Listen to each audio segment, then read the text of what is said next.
بيكم في كلام إلهام.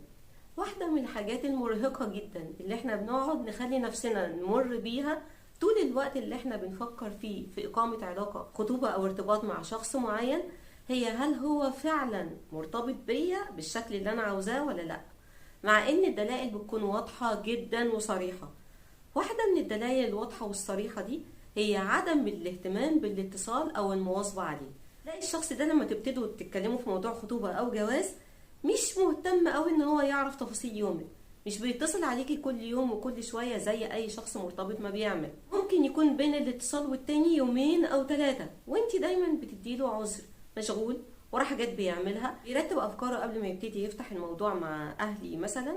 دايما في عذر انتي بتديهوله على عدم اتصاله او الفترة الكبيرة اللي بيستغرقها علشان يتصل دي.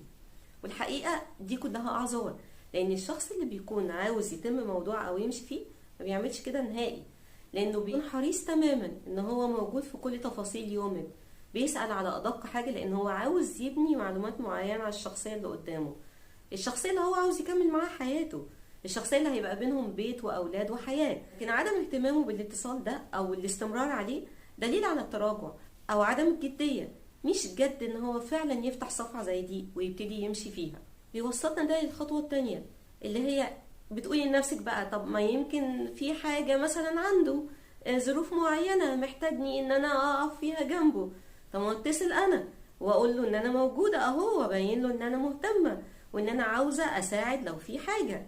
الحقيقة هو ما بيبقاش فيه اي حاجة، واتصالك ما بيعملش حاجة غير ان هو بيزود الطين بلة، لان هو بيخليه يحس ان انت اللي ملهوفة عن الموضوع اكتر.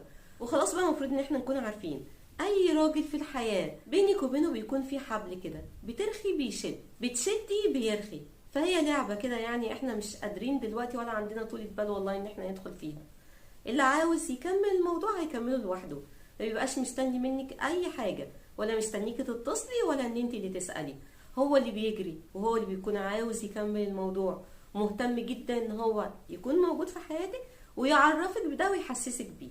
لو ما عملش كل ده اعرف ان هو اصلا مش جاد في الموضوع او لسه مهزوز كده وما عندهوش قرار، فده يا اما بنسيبه على جنب كده لحد ما ياخد القرار بتاعه، يا اما بنبعد ونسيبه خالص علشان نريح دماغنا ونبتدي بقى نشوف حياتنا في ناحية تانية، لان القعدة معاه تضييع وقت على الفاضي.